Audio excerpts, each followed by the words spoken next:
Welcome to the Terry Jaymes Show, where I have a theme song. Kind of sounds like The Cure, doesn't it?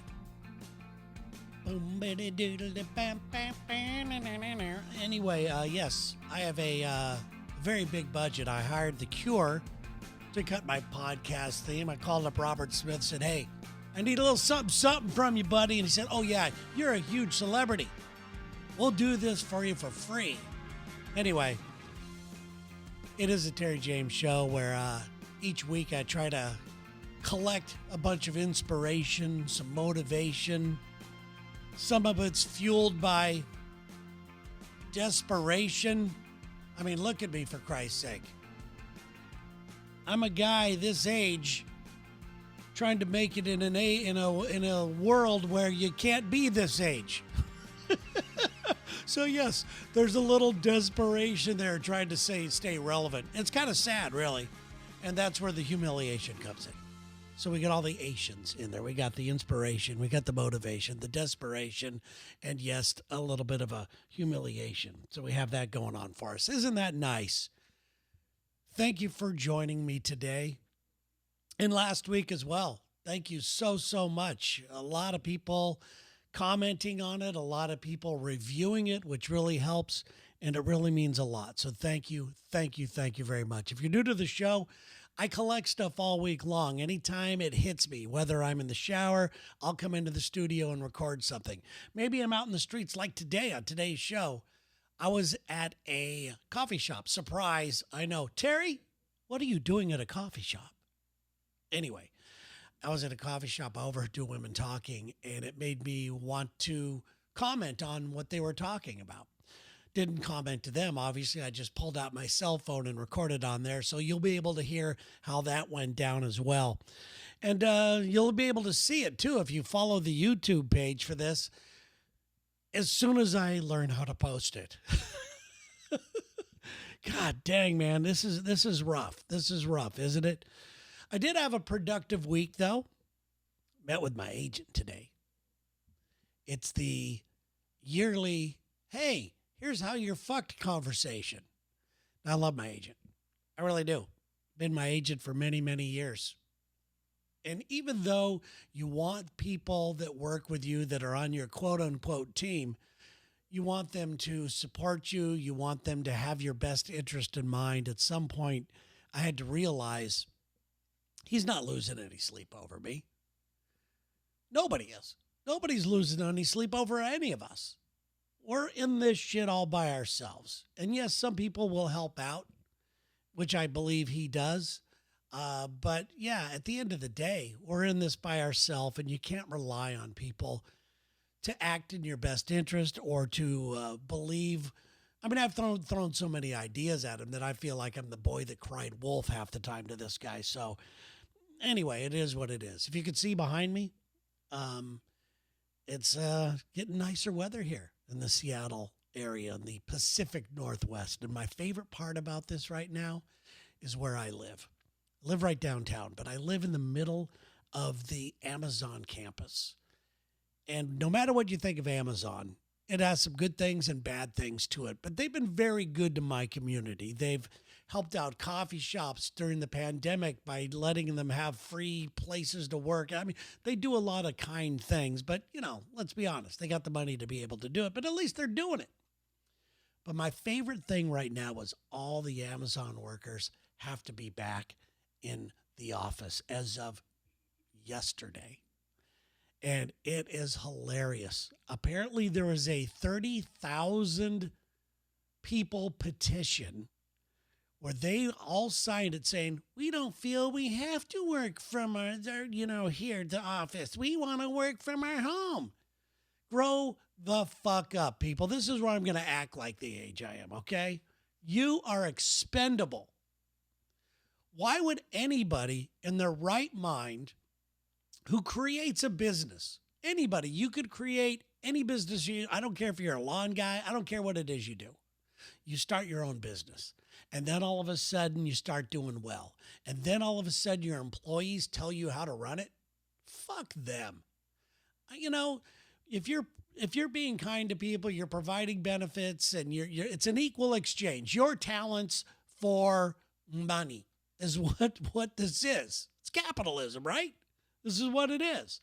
But you're expendable. And I love these people that are walking around bitching about it.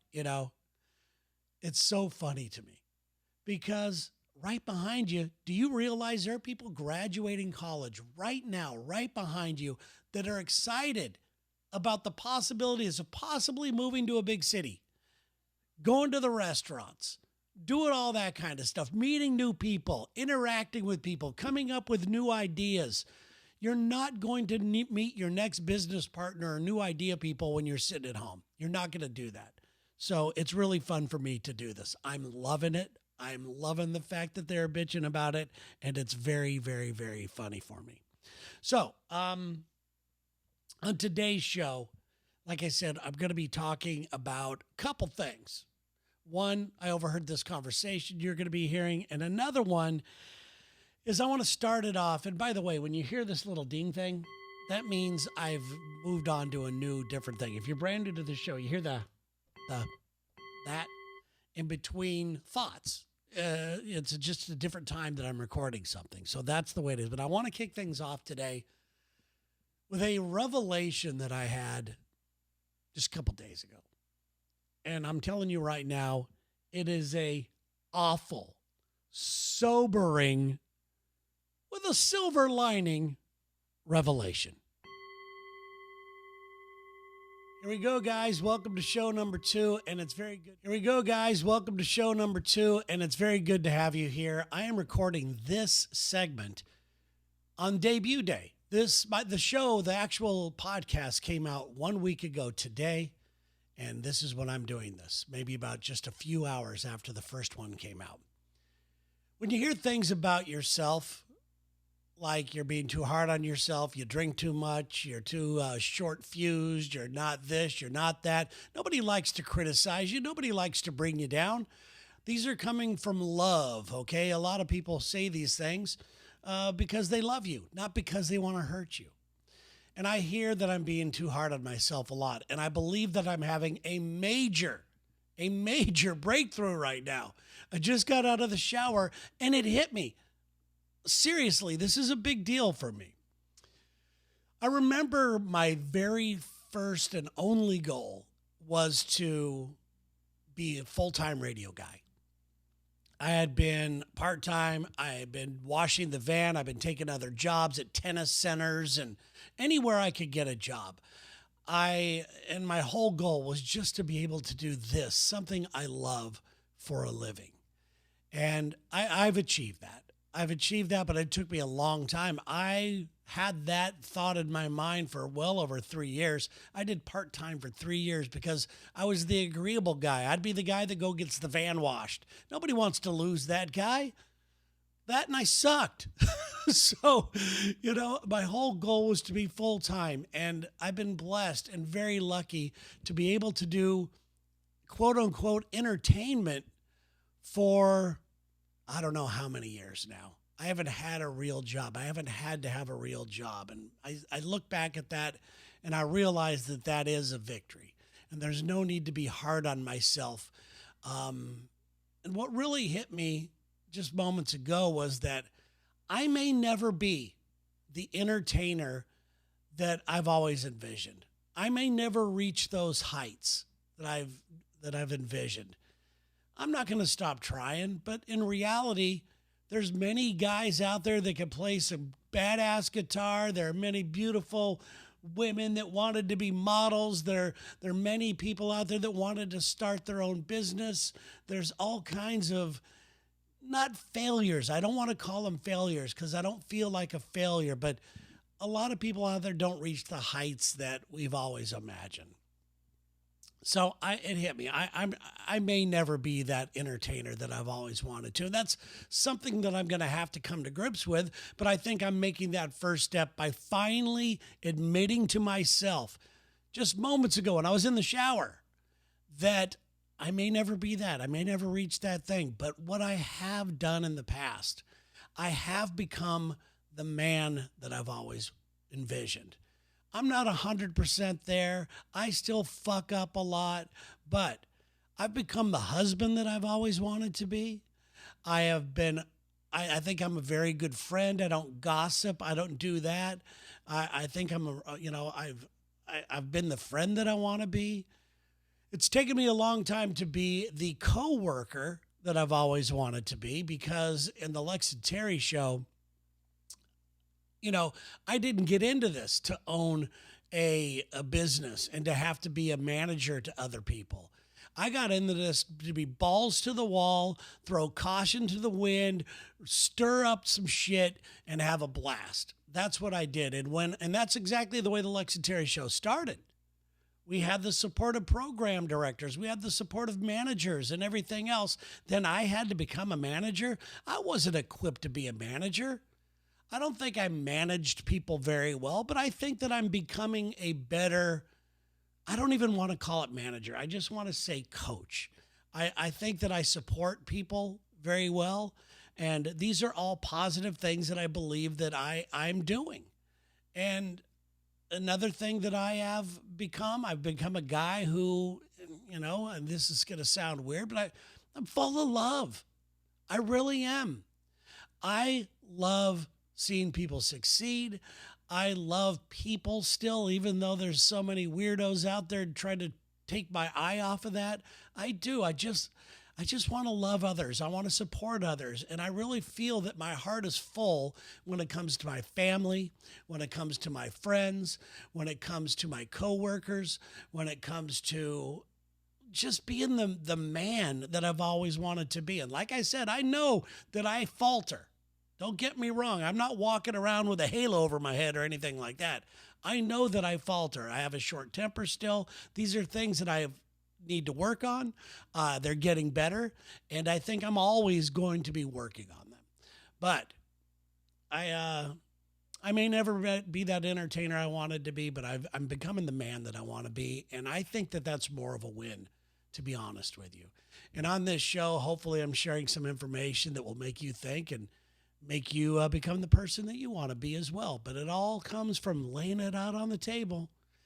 You can't live in your own little world. When people are saying that, hey, you're too hard on yourself, or you have an anger issue, or you drink too much, or whatever it is, nobody wants to tell you these things. You have to face these things dead on and choose to deal with them. And sometimes deal with them is just accepting them. I've accepted that I may not reach the heights that I've always wanted to reach. So there you go, guys. Hopefully you'll get something from that one. I know that I did. I know that I'm walking around today with a little bit bigger step going on right now. I really do feel pretty good. I do feel really good about where I'm at right now. So when I came up with the idea for this podcast, I just wanted to be able to jump into the studio, open up my cell phone when I hear something or I'm motivated to talk about something. And here's a prime example of that. Right now I'm sitting in front of the home of the Seattle Kraken. I just went for coffee, did a couple errands. Overheard these two girls having coffee together, and one of them was asking the other, is it possible to love somebody but to choose not to be around them?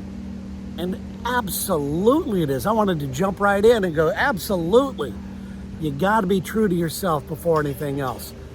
I know some people that don't like hanging around certain family members because they're always bring up the past and start arguing. There's also people I know that bring up politics a lot, and and you could love these people, but you could just choose not to be around them.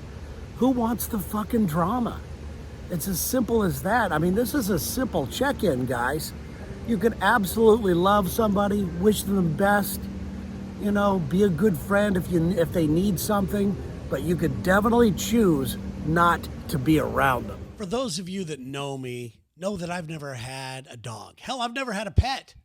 I've never had a pet. Now that I think about it, in my entire life, I have never owned an animal, and I love animals.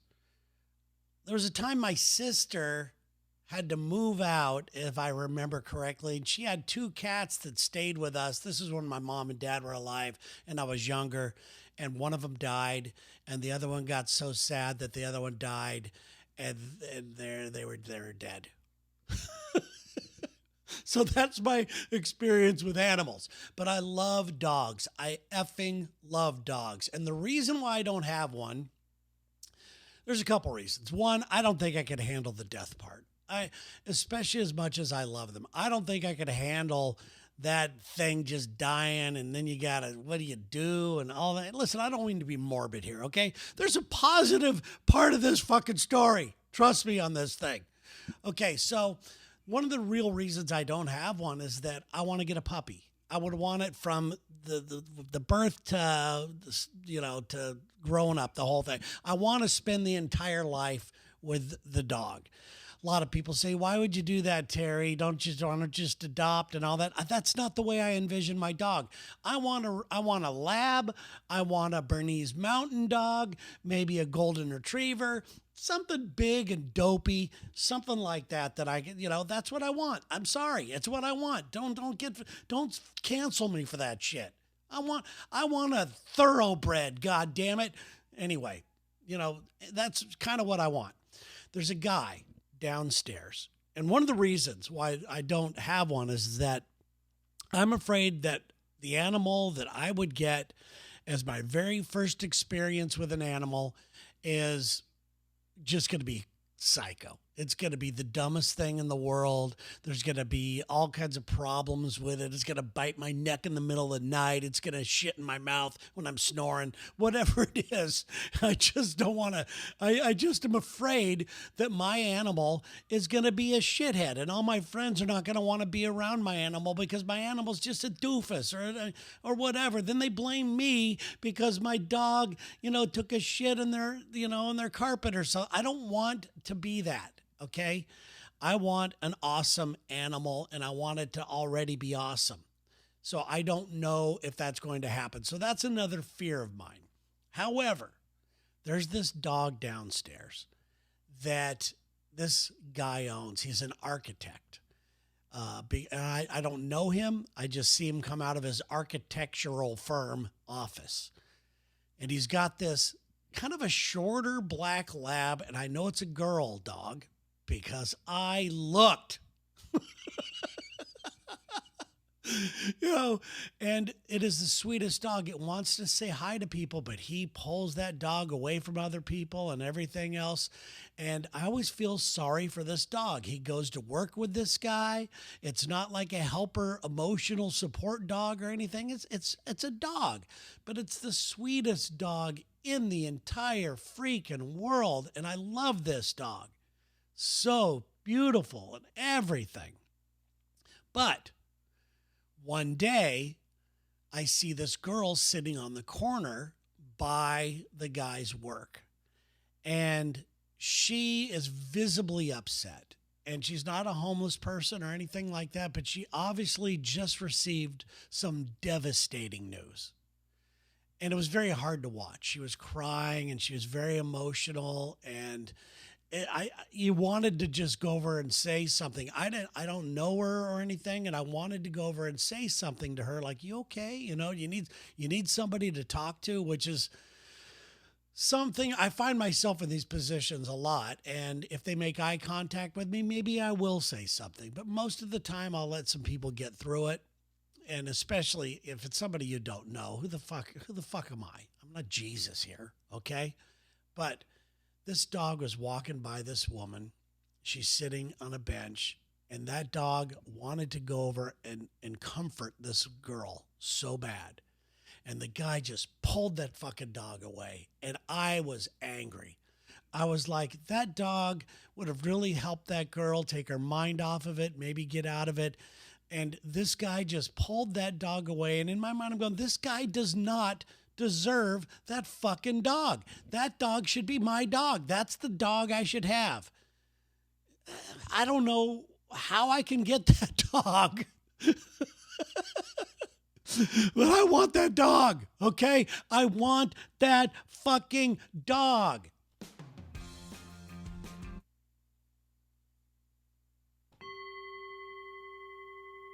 Wrong button.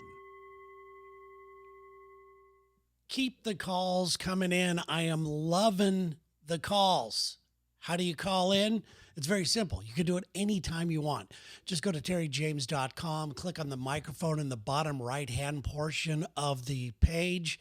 You could do it from your cell phone. You could do it from anywhere you want, and you could leave a message. It's super cool, and it comes right to me. I see it in my email, and then I run into the studio to do it. Now, I don't like to know what the questions are about. And why is that, Terry? I don't know. I don't like knowing. I think it's a leftover from the Lex and Terry days. I like to have an element of surprise. I like to have my back against the wall a little bit.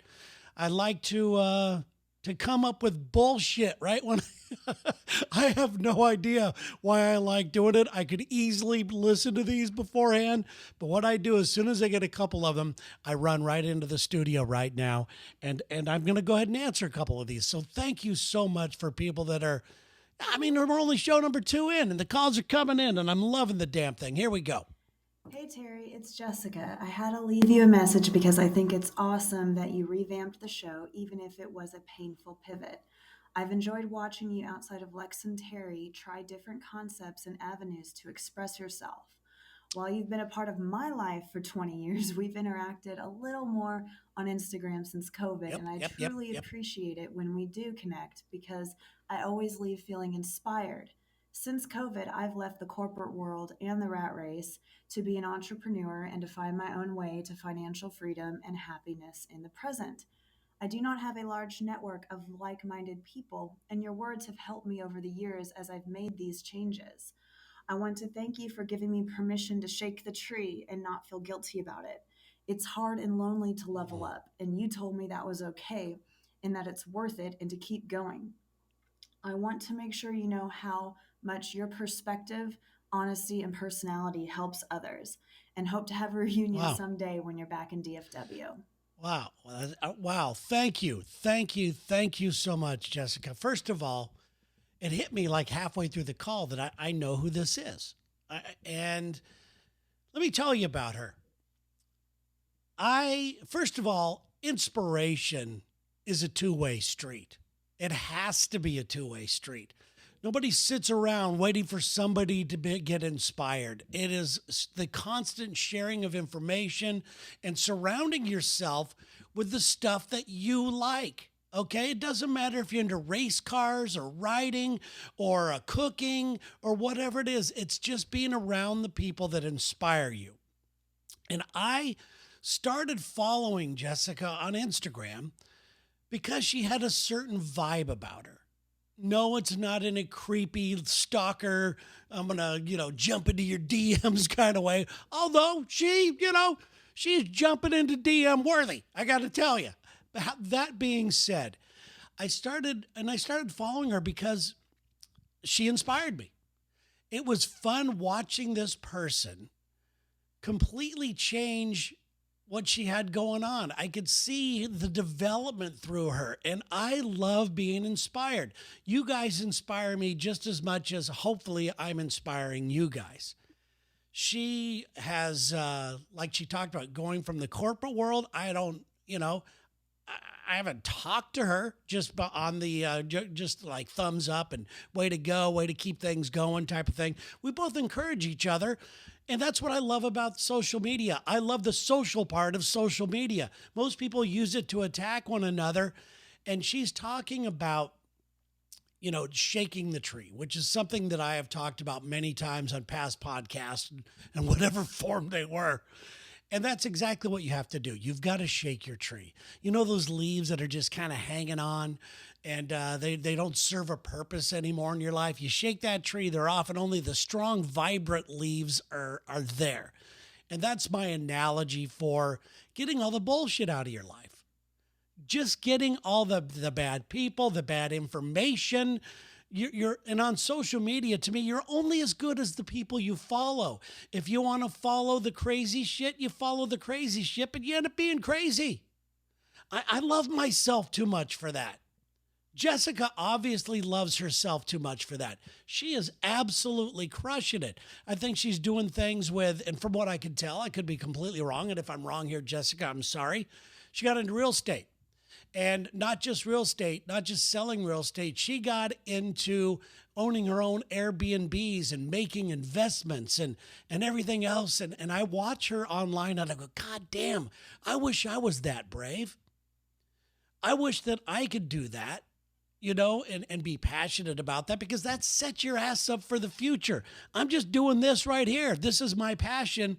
God knows this isn't setting me up for the future that I know of anyway. If it is, that would be fantastic. But right now, it's not even there. This is just what I'm doing because I love it. So congratulations to her.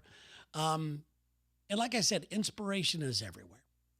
You could find it everywhere. You actually have to be an asshole not to see it. You actually have to walk around being bitter and everything else and just being a basic asshole not to get inspired. I get inspired by my barista guy who's there every freaking morning, with a smile on his face. How you doing, Terry? The usual, the whole thing. I get inspired by people that I see taking time out of their day to rush home and walk their dogs down the street. I get inspired by seeing two people sitting at a table where one of them's laughing and they're having a wonderful time. I get inspired when I see friends meeting each other on the street and hugging one another. And it is all the fuck around you. So just open your eyes. And I just want to take this time to thank her for inspiring me. This is not lip service. This is not anything. You are a very, very powerful person. And it comes through in what you're doing online. It comes through with who you're hanging out with. You obviously have made some different decisions. Like I've had to make some tough decisions in my life. Do I want to hang out with this person and talk about bullshit all day long and gossip and do all this other stuff? Or do I want to just hang around people that are having a good time? Listen, I am not Mr. Focus to where I'm Mr. Regiment. I wake up and I do this and I do that. I have certain things that work for me, certain, little, I don't know if I want to even call them things, just little stuff that I have to do, little things that I got to do. Like I got to make my bed in the morning, just dumb things like that makes me feel like, okay, I'm ready to go. I got to get some sort of a workout in. I have to spend some time alone and meditate, which is I'm getting back to doing. I have to do all that kind of stuff. So I'm telling you right now, it's not that I'm Mr. Regimented or anything like that. And you don't have to be regimented. You will find yourself get a whole new life when you start doing the stuff that you love to do. And you start interacting with the people that like the same thing, whether it's through social media or friendships or whatever, and you share ideas and you inspire one another. And hopefully you don't backstab each other and gossip one another and all that kind of stuff. So Jessica, thank you for your cool message. I really appreciate it. I got another one here. Hey, Terry. It's Bettina from Jacksonville. Bettina! Hey, first of all, congratulations on the new show. I think Thank it's you. great, and I'm so glad you dumped the experts and decided to go with your gut.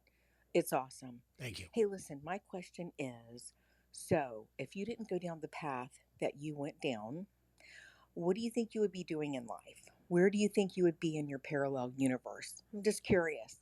Thanks. Take care. This is a fun question to think about.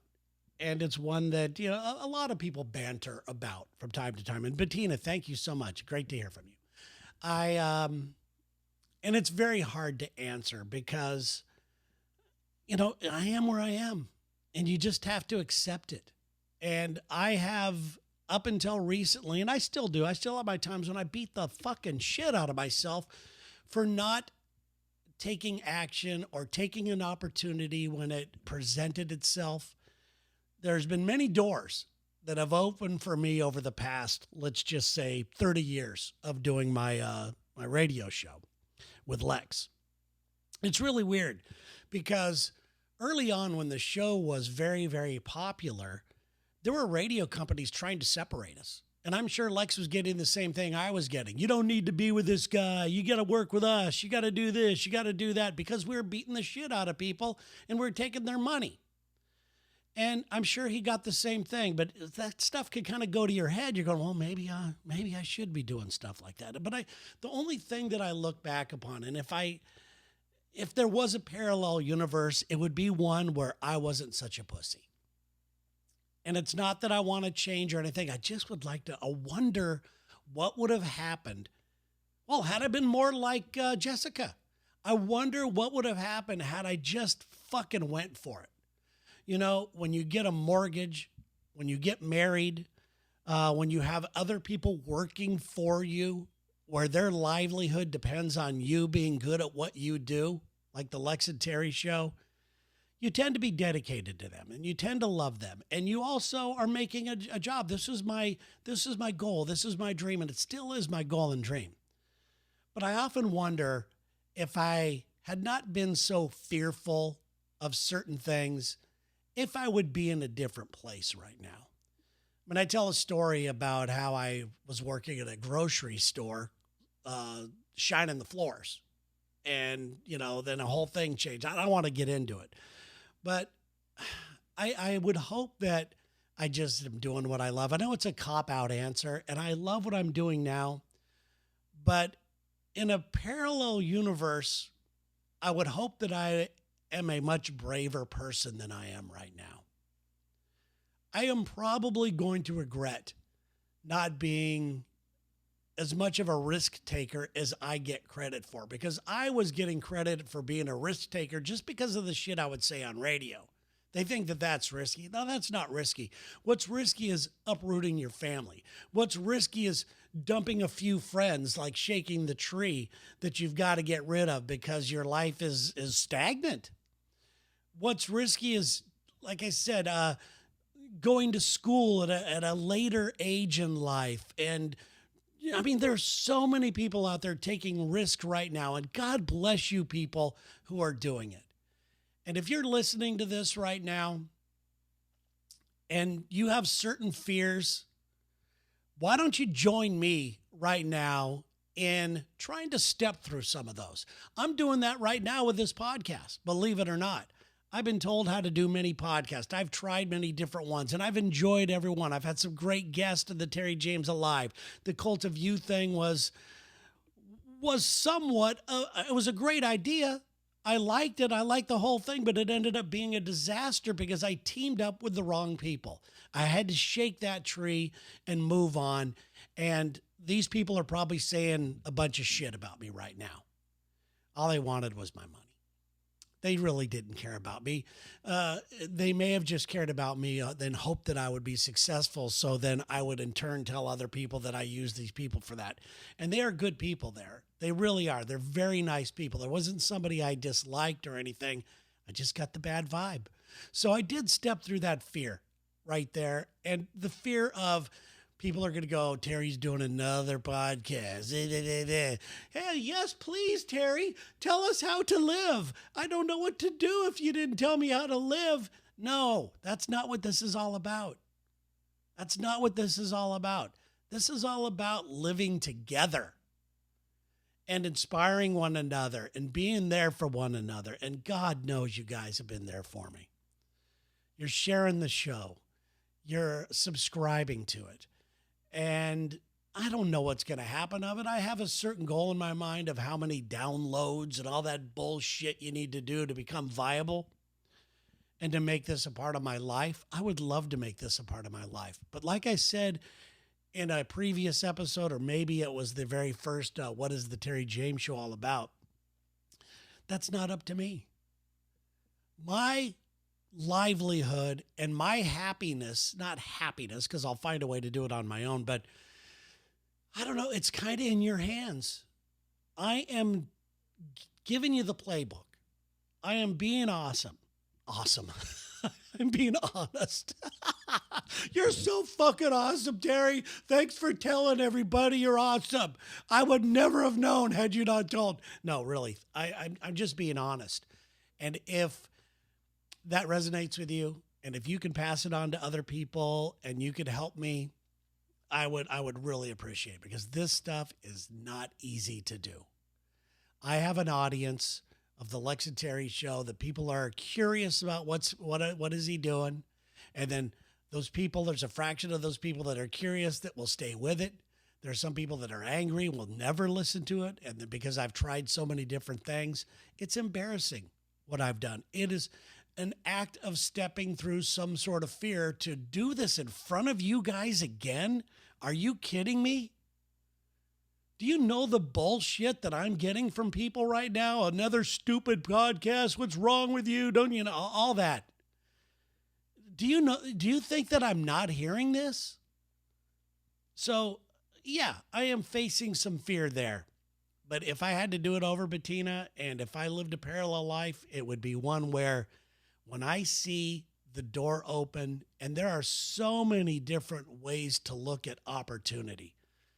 Opportunity could mean moving to another house or taking a shitty job where you meet somebody at that shitty job who's going to enhance your life, or you're going to knock it off and you start your own business together or whatever. There's opportunities everywhere, and my mind was closed to every single one of them.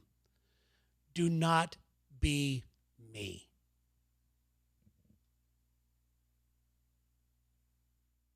There you have it. Episode number 2 is in the books of the Terry Jaymes Show. Thank you so much for spending your time with me and downloading it and sharing it. Really means a lot. Once again, if you want to leave a question for the show, just like Bettina and Jessica did, you can go to terryjames.com. Whether you're on your cell phone, whether you're online, just click that microphone icon in the lower right-hand portion, and it comes right to me. And we'll do this. I love it. Thank you so much.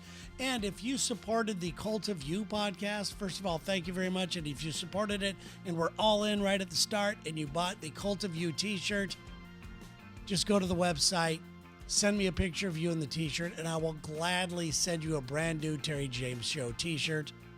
I still love my Cult of You stuff. I really do. I think it was cool. And thank you so much for supporting me. I really do appreciate it. And we will be back next Thursday with another brand new cult. Look at that. I already screwed up with another brand new Terry Jaymes Show. I almost said Terry Jaymes Alive. Oh, God, I have a problem.